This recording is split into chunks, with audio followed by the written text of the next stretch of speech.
Siapakah sebenarnya Panji Hitam dari Timur yang dimaksudkan? Telah menceritakan kepada kami Abdullah bin Ishaq al-Washiti an-Naqid. Telah menceritakan kepada kami Yahya bin Ishaq dari Yazid bin Hayyan. Aku mendengar Abu Mijlas menceritakan dari Ibnu Abbas, ia berkata, sesungguhnya panji Rasulullah Shallallahu Alaihi Wasallam berwarna hitam dan benderanya berwarna putih. Sunan Ibnu Majah. Di bawah adalah hadis rujukan. Kata sahabat radhiyallahu anhu, Al-Mahdi berserta laskarnya akan muncul daripada timur. Sekiranya gunung menjadi penghalang perjalanan mereka, niscaya gunung itu akan mereka pukul sehingga hancur rata menjadi jalan mereka. Sabda Rasulullah Shallallahu Alaihi Wasallam, akan datang panji-panji hitam dari timur, seolah-olah hati mereka adalah kepingan-kepingan besi. Sesiapa yang mendengar tentang mereka, hendaklah datang kepada mereka dan berbayatlah kepada mereka, sekalipun terpaksa merangkak di atas salju.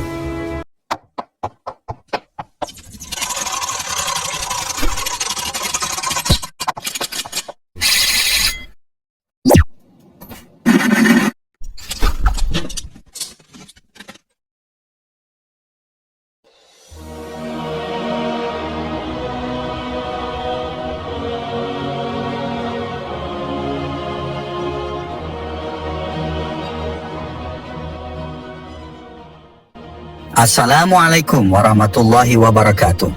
Panji hitam sering digambarkan sebagai pasukan yang kuat dan tangguh, melambangkan kemenangan keadilan dan iman atas kejahatan dan penindasan.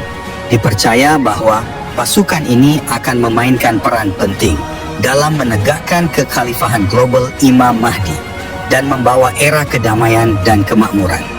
Meskipun konsep inti pasukan Panji Hitam tetap konsisten, ada variasi dalam detail tentang asal-usul, komposisi, dan perannya dalam riwayat yang berbeda.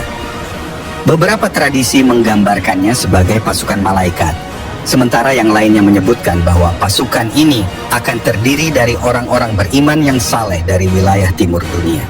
Para ulama Islam umumnya memandang Panji Hitam sebagai representasi simbolis dari para pendukung setia Imam Mahdi daripada pasukan fisik literal. Mereka menekankan pentingnya menegakkan nilai-nilai Islam, mempromosikan keadilan, dan berusaha untuk perbaikan diri sebagai persiapan untuk kedatangan Imam Mahdi dan pemenuhan nubuat akhir zaman ini. Siapakah sebenarnya Panji Hitam dari Timur yang dimaksudkan? Telah menceritakan kepada kami Abdullah bin Ishaq al-Washiti an-Naqid. Telah menceritakan kepada kami Yahya bin Ishaq dari Yazid bin Hayyan. Aku mendengar Abu Mijlas menceritakan dari Ibnu Abbas, ia berkata, sesungguhnya panji Rasulullah Shallallahu Alaihi Wasallam berwarna hitam dan benderanya berwarna putih. Sunan Ibnu Majah. Di bawah adalah hadis rujukan. Kata sahabat radhiyallahu anhu, Al-Mahdi berserta laskarnya akan muncul daripada timur. Sekiranya gunung menjadi penghalang perjalanan mereka, niscaya gunung itu akan mereka pukul sehingga hancur rata menjadi jalan mereka. Sabda Rasulullah Shallallahu Alaihi Wasallam, akan datang panji-panji hitam dari timur, seolah-olah hati mereka adalah kepingan-kepingan besi. Sesiapa yang mendengar tentang mereka, hendaklah datang kepada mereka dan berbayatlah kepada mereka, sekalipun terpaksa merangkak di atas salju. Al-Hafiz Abu Nuaim.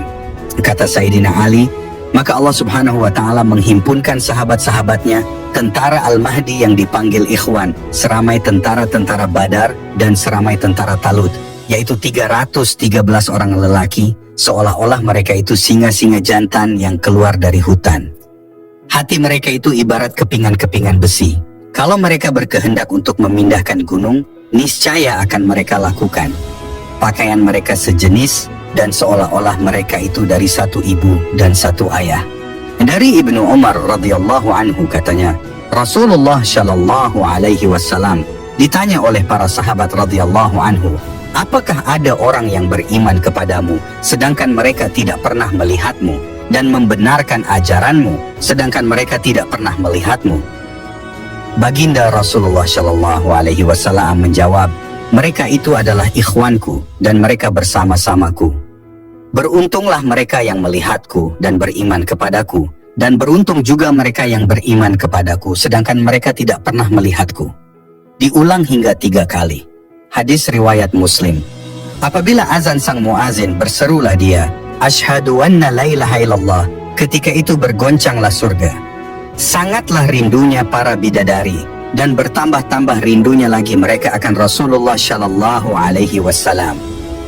Begitu juga segala mahligai surga dan segala bilik peraduannya bergoncang-goncang karena amat rindu kepada Rasulullah Shallallahu Alaihi Wasallam. Kemudian Rasulullah itu pula, selain rindunya yang bersangkutan kepada surga, juga tersangat rindu kepada suatu toifah dari kalangan umatnya yang akan keluar pada akhir zaman nanti. Mereka itu berakhlak dengan akhlak nabi-nabi dan mengambil perjalanan yang ditempuh oleh para siddiqin. Mereka ini adalah ghuraba, orang-orang asing di kalangan umum mukminin. Kemunculan pasukan Panji Hitam dari timur telah disebutkan dalam banyak riwayat syahih yang sebelumnya saya sebutkan. Beberapa ulama menyebutkan bahwa kedatangannya berasal dari wilayah Khurasan, sebelah timur negara Iran. Diriwayatkan oleh Tirmidzi dari Abu Hurairah bahwasanya Rasulullah Shallallahu Alaihi Wasallam bersabda, akan keluar dari wilayah Khurasan bendera-bendera Panji Hitam, di mana tidak ada satupun yang menghalanginya hingga ia dikibarkan di wilayah Ilya, Yerusalem. Kelak pasukan tersebut akan bersama kaum muslimin. Beberapa riwayat menyebutkan bahwa pasukan tersebut merupakan pasukan yang sejak awal mendukung Al-Mahdi. Mereka mendampingi Imam Mahdi dan turut terlibat dalam pembebasan Jazirah Arab. Disebutkan dalam hadits riwayat Ibnu Majah bahwa Rasulullah Shallallahu Alaihi Wasallam bersabda, kemudian muncullah bendera-bendera hitam dari arah timur. Lantas mereka memerangi kaum dengan suatu peperangan yang belum pernah dialami oleh kaum sebelummu. Kemudian beliau melanjutkan sabdanya, maka jika kamu melihatnya, berbayatlah walaupun dengan merangkak di atas salju, karena dia adalah Khalifah Allah, Al-Mahdi. Mengutip buku Tanda Kiamat Besar, susunan Mahir Ahmad Ash-Shufi tahun 2007, warna panji tersebut hitam pekat, mirip seperti panji Rasulullah Shallallahu Alaihi Wasallam. Kemudian di tengah benderanya tertuliskan kalimat tauhid, La ilaha illallah, dalam tulisan Arab. Setelah dibayat dan menjadi khalifah, Imam Mahdi pun diridai oleh penduduk bumi dan langit. Pada masa itu manusia sangat membutuhkan seorang pemimpin yang adil di tengah merajalelanya kezaliman yang mereka derita. Kebaikan tersebut pun bertambah besar. Bumi mengeluarkan kekayaannya atas perintah Allah Subhanahu wa Ta'ala. Harta juga bertambah berkali-kali lipat dan diberikan kepada orang-orang dalam jumlah besar. Menurut sebagian riwayat, Imam Mahdi hidup di tengah masyarakat dalam kurun waktu 7 hingga 8 tahun. Diriwayatkan oleh Abu Sa'id Al-Khudri radhiyallahu anhu, Rasulullah Shallallahu Alaihi Wasallam bersabda, Al-Mahdi muncul di antara umatku yang terakhir. Allah Subhanahu wa Ta'ala menurunkan hujan, bumi pun mengeluarkan tumbuh-tumbuhannya, dan dia memberikan harta dengan adil. Hewan-hewan ternak berkembang biak menjadi banyak dan umat menjadi mulia. Dia Imam Mahdi hidup selama 7 atau 8 tahun. Hadis riwayat Hakim. 313 pasukan Imam Mahdi. Siapakah mereka? Dalam banyak riwayat dijelaskan bahwa Imam Mahdi senantiasa menanti kedatangan 313 pasukannya di dekat Ka'bah. Mereka adalah orang-orang pertama yang akan membaiat beliau. Setelah mereka berkumpul, dimulailah perjuangan sang imam. Mereka adalah pembawa bendera beliau dan orang-orang yang telah dinobatkan untuk menjadi pemimpin di seluruh penjuru dunia. Mari kita menyimak dialog tentang 313 pasukan ini. Penanya, tolong bacakan riwayat tentang 313 pasukan Imam Mahdi. Menjawab, banyak sekali riwayat dengan ungkapan yang bermacam-macam tentang masalah ini. Jumlahnya sekitar puluhan hadits yang dapat dianggap sebagai hadits yang mutawatir. Dalam tafsir ayat ke-80 surah Hud dijelaskan bahwa Nabi Lut alaihi salam berkata kepada kaumnya yang zalim, seandainya aku ada mempunyai kekuatan atas kalian semua, atau kalau aku dapat berlindung kepada rukun keluarga, yang kuat, tentu aku lakukan sesuatu terhadap diri kalian. Surah dalam Al-Quran Hud 80. Imam Ja'far Shadiq berkata, maksud kekuatan dalam ayat itu adalah Al-Qaim, Imam Mahdi. Adapun rukun yang kuat maksudnya adalah 313 pasukan beliau. Dalam riwayat yang lain disebutkan Imam Baqir pernah berkata, seakan aku menyaksikan 313 pasukan itu datang dari Najaf Kufah, seakan hati mereka bagai potongan baja. Penanya, apakah sampai detik ini masih belum ada 313 orang yang menjadi sahabat setia Imam Mahdi, sehingga beliau dapat ditampakkan dan tampil menyelamatkan umat manusia? Menjawab, 313 orang itu memiliki beberapa kriteria khusus yang rasanya dunia masih belum layak untuk mempersembahkan segelintir manusia seperti mereka. Penanya, misalnya seperti apa kriteria itu? Menjawab, misalnya Imam Sajjad berkata, saat Imam Mahdi berdiri mengumumkan kepada orang-orang Mekkah bahwa ia adalah Al-Mahdi dan meminta mereka untuk bergabung bersamanya, segerombolan musuh bangkit berusaha membunuhnya. Lalu dengan segera 313 orang berusaha menyelamatkan beliau dari bahaya. Dalam riwayat-riwayat lainnya disebutkan pula tentang mereka, Allah Subhanahu wa Ta'ala akan mengumpulkan mereka di Mekkah bagai awan-awan di musim gugur. Yakni maksudnya mereka datang ke Mekkah dengan cepat. Imam Ja'far Shadiq berkata, seakan aku melihat Al-Qaim berada di mimbar Kufah dan dikelilingi oleh 313 pasukannya yang sejumlah dengan pasukan Nabi di Perang Badar. Mereka adalah para pembawa bendera dari sisi Allah untuk memimpin umat manusia di muka bumi. Jadi 313 pasukan itu adalah orang-orang spesial yang jika sekiranya dunia dibagi menjadi 313 bagian, mereka harus merupakan orang-orang yang layak dan mampu menjadi pemimpin di tiap bagian itu. Mereka harus memiliki perangai-perangai khusus seperti keilmuan, keberanian, dan semua nilai-nilai yang dijunjung Islam. Menurut sebagian orang misalnya, salah satu dari 313 pasukan itu mungkin seperti Imam Khomeini dengan segala perangai dan kriteria yang dimilikinya, yang menjadi pemimpin untuk Iran. Itu baru satu orang. Kalau ada 313 orang seperti itu, baru kedatangan Imam Mahdi dapat terdukung. Penanya, jadi orang-orang dengan kriteria seperti itu harus ada di muka bumi agar dapat mendukung kedatangan beliau, sebagaimana Nabi yang membutuhkan dukungan dari sahabat-sahabat setianya yang pintar, berani, dan cerdas. Tolong jelaskan lebih lanjut lagi, karena pembahasan ini begitu menarik. Menjawab, kita pernah membaca ayat 148 surah Al-Baqarah yang berbunyi, di mana saja kamu berada, pasti Allah Subhanahu wa Ta'ala akan mengumpulkan kamu sekalian. Surah dalam Al-Quran Al-Baqarah 148. Setelah membacakan ayat itu, Imam Ja'far Shadiq berkata, yang dimaksud adalah sahabat-sahabat Imam Mahdi yang berjumlah 313 orang. Sumpah demi Allah, umat segelintir itu adalah mereka.